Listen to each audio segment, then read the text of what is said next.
অনেক পুরাতন একটা পাকার সেচ দেওয়া হচ্ছে এবং সেখানে ধরা হবে প্রচুর পুরাতন মাছ। পুরাতন এই পাগারটাতে প্রচুর পরিমাণে দেশি শিং, মাগুর, কই, টাকি, শোল, বোয়াল বিভিন্ন ধরনের মাছ দেখা যাচ্ছে। পাগারের মাঝখানে পানা এবং তার নিচে গিয়ে জমা হয়েছে বেশিরভাগ মাছ।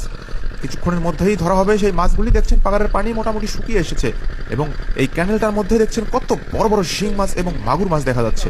এটি অত্যন্ত আনন্দের বিষয়। এই ক্যানেলের মধ্যেই এত পরিমাণে শিং মাগুর মাছ দেখা যাচ্ছে, তাহলে পাগারের মাঝখানটাতে আরো প্রচুর পরিমাণে মাছ থাকার সম্ভাবনা বেশি। শুকনো মৌসুমে সেচ দিয়ে মাছ ধরা অত্যন্ত আনন্দের একটা বিষয়। দেখছেন মাঝখানে মাছ ধরা শুরু হয়ে গেছে এবং কত বড় বড় শোল মাছ দেখা যাচ্ছে। ধীরে ধীরে পানা টানা হবে এবং ধরা হবে সেই মাছগুলি। খুবই সতর্কতার সাথে মাছ ধরতে হচ্ছে এই জায়গাটায়, কেননা মাছের পাশাপাশি এই জায়গাটায় প্রচুর সাপ এসে জমা হয়েছে। মাশাআল্লাহ, দেখছেন কত বড় বড় সাইজের শিং মাছ কাদার মধ্যে। পুরো পানাটার নিচে আরো অসংখ্য মাছ আছে এবং ধীরে ধীরে ধরে নেওয়া হবে সবগুলি মাছ। অবশ্যই দেখতে থাকুন ভিডিওটি শেষ পর্যন্ত। কত বড় বড় সাইজের কি কি মাছ পাওয়া যায় এই জায়গাটায়। কে কোথা থেকে দেখছেন, সে এই ধরনের মাছ ধরতে কিংবা এই ধরনের মাছ খেতে যদি আপনার ভালো লাগে সেটিও কমেন্ট করে জানাতে ভুলবেন না। তো দেখতে থাকুন শেষ পর্যন্ত এই পানার নিচ থেকে কি কি মাছ পাওয়া যায়।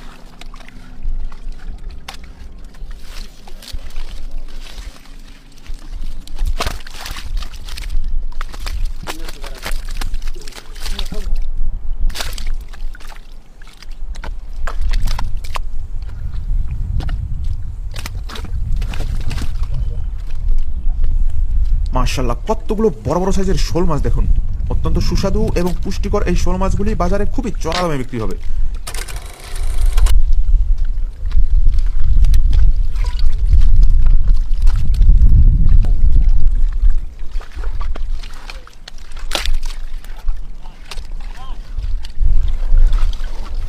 এই জায়গাটায় যে পানি জমেছিল সেই পানিগুলি সেচে অন্যদিকে দেয়া হচ্ছে, কেননা এই জায়গাটায় যত কম পানি থাকবে তত সহজে মাছ ধরা সম্ভব হবে। কারণ দেশি শিং মাছ, গুচি মাছ একদম কাদার ভিতর থাকে এবং পানি কম থাকলেই সেই মাছগুলি সহজে ধরা যায়।